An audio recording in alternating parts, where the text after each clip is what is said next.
자, 다음으로 윤곽 가공을 해보겠습니다. 자, 윤곽 기능을 선택을 해보시면요.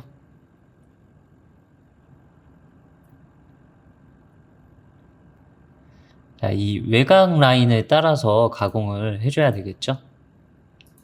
자, 윤곽은 기본적으로 라인을 기반으로 가공을 합니다.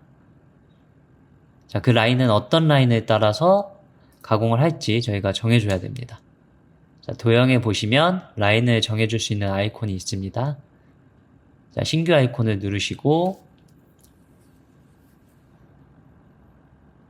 자, 우리는 이 외곽 라인을 가공을 할 거니까, 자, 위쪽이든 아래쪽이든 크게 상관은 없습니다.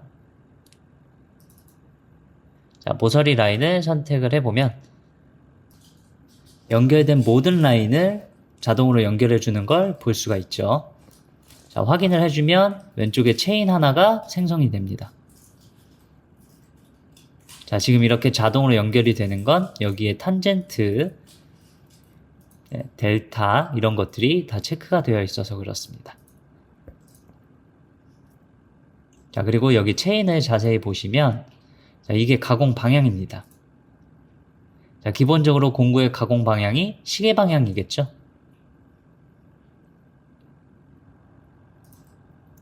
자, 그래야 하향 가공을 할 수 있으니까요. 자, 그런데 잘못 클릭해서 상향 가공 방향이 되어 있는 경우에는 이 체인에서 마우스 우클릭하셔서 반전을 누르시면 됩니다. 자, 일단은 확인을 누르시고요. 자, 공구를 설정을 하겠습니다. 자, 이번에는 12파이 평 엔드밀로 추가를 해서 만들겠습니다. 자, 이렇게 드래그해서 끌어가 보시고요. 자, 직경은 12파이, 숄더나 날장 길이는 뭐 이 정도면은 충분하겠죠.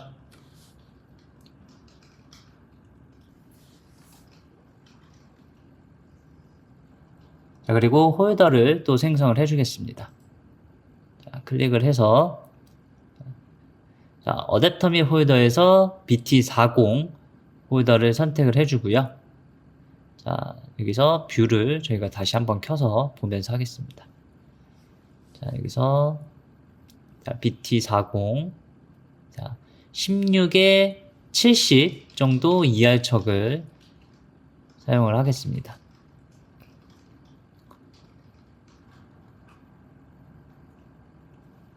자, 보기를 끄고 자, 여기서 퀵 액세스에서 공구 경로 색상은 자, 사용자가 원하시는 색상으로 바꾸시면 됩니다. 지금은 그대로 진행을 하고요.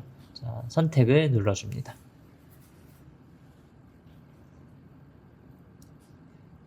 그 다음에 가공 높이, 아까 여기 상면 높이가 마이너스 2.54였죠?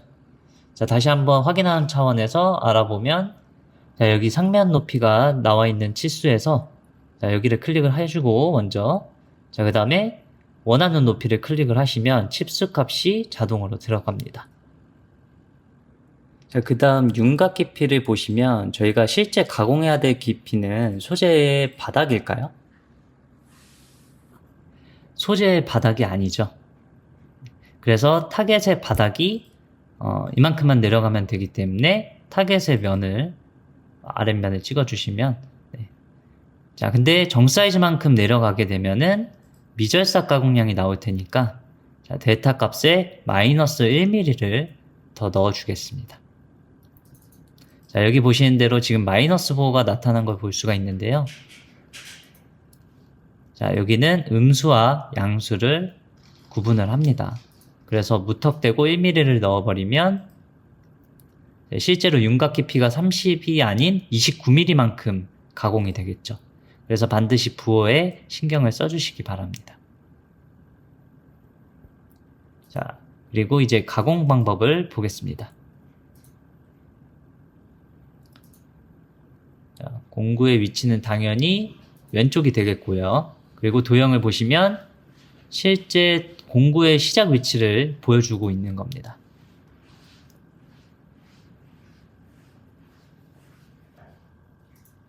자, 여기서 이렇게 시작해서 자, 시계 방향으로 가공을 하겠죠. 자, 이 위치를 바꾸고 싶다고 하시면 자, 왼쪽에 시작 위치에서 이동량 % 안에서 값을 지정을 해주시면 됩니다. 자, 간단하게 보여드리면 50% 정도 값을 입력을 하면 이렇게 가겠죠. 자, 다시 값을 0으로 주고 확인을 누르겠습니다. 자, 그리고 가공 방법에서 가장 주의해야 될 부분은 정삭 경로에 보정 사용이 체크가 되어 있는 경우가 있는데요. 이건 반드시 체크 해제가 되어 있어야 됩니다. 꼭 주의해 주시기 바랍니다.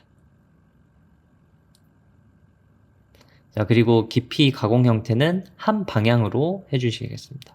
지그재그나 한 방향으로 상황에 맞게 사용하시면 됩니다. 한 방향으로만 계속 돌 건지 아니면 또 반대로 왔다 갔다 지그재그로 할 건지 설정하실 수가 있습니다. 자, 그 다음 보시면 여기는 정삭인데요. 자, 저희는 정삭만 할 건 아니죠.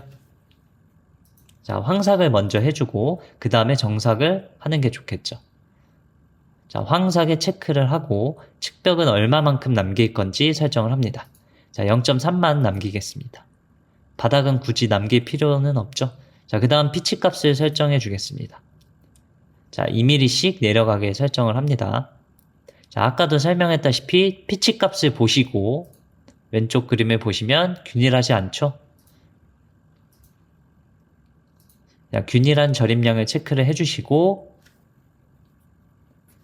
이렇게 설정을 하면 황삭은 여기 조건을 기준으로 0.3mm의 가공 여유를 남기고 피치 2mm씩 가공을 하게 됩니다. 자, 정삭은 마지막에 하나의 경로수를 가진 정삭 툴패스를 생성을 하게 될 겁니다. 자, 그 다음 링크를 보겠습니다.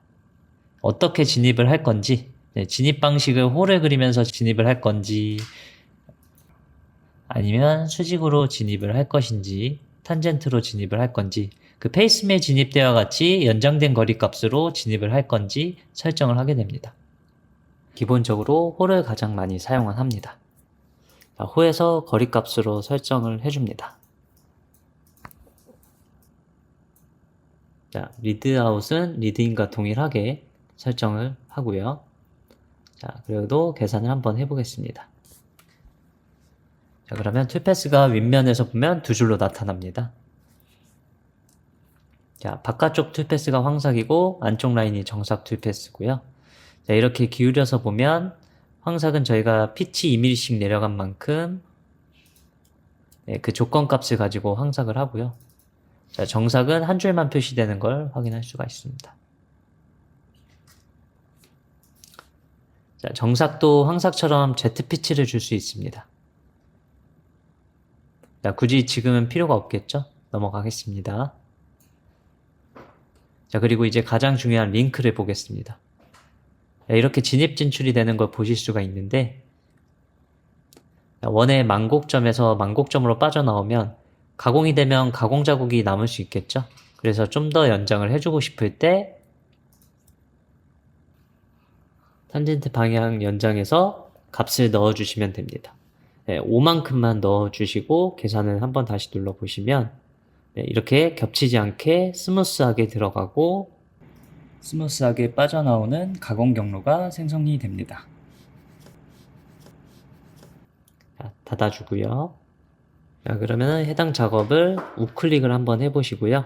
자, 그리고 나서 다시 시뮬레이션 마우스 오른쪽 클릭하셔도 되고 편집을 눌러서 들어가셔도 됩니다. 자, 시뮬레이션으로 다시 한번 확인을 해보면 자, 공구가 이런 식으로 가공하는 걸 보실 수가 있습니다.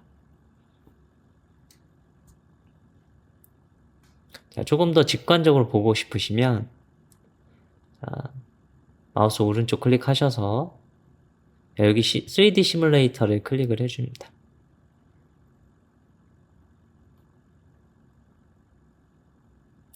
자, 처음에 했던 페이스 가공했던 작업이 반영이 되어 있습니다. 될 수 있으면 레코드를 켜신 상태로 시뮬레이션을 해주시길 권장을 드립니다.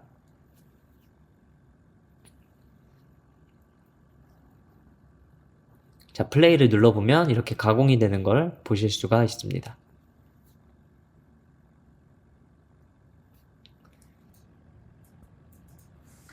이 레코드 버튼이 켜져 있을 때만 들감기 해서 보실 수가 있는 겁니다. 자, 가공이 실제로는 이렇게 된다는 것을 확인하실 수가 있고요. 이렇게 충돌이 난다고 표시도 되는데, 자, 지금 같은 경우에는 날장 길이가 짧아서 생크가 다 충돌이 난 것 같습니다. 자, 이런 충돌 체크까지도 확인할 수 있는 건 3D 시뮬레이터 기능으로 확인을 하실 수가 있습니다. 그리고 시뮬레이션 표현이 화면과 다른 분들이 계실 수 있는데요. 자, 색상과 여러 표현이 다를 수 있습니다.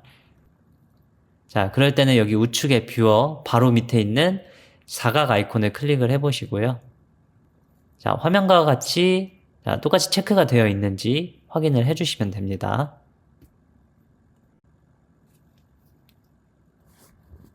자, 이렇게 시뮬레이션을 확인을 했습니다. 그리고 툴패스를 끄겠습니다. 그리고 아까 소재를 간단하게 볼 수 있는 게 있었죠? 소재 업데이트를 키고 이 아이콘을 마우스로 아래로 드래그 합니다. 자, 왼쪽 마우스를 꾹 누른 상태에서 위아래로 옮길 수가 있습니다. 자, 여기까지 가공이 된 걸 보실 수가 있죠? 자, 소재 업데이트를 다시 체크를 끄고요. 자, 그러면 윤곽 작업까지 끝났으니까 이제 전체적인 포켓 가공을 해줘야 되겠죠?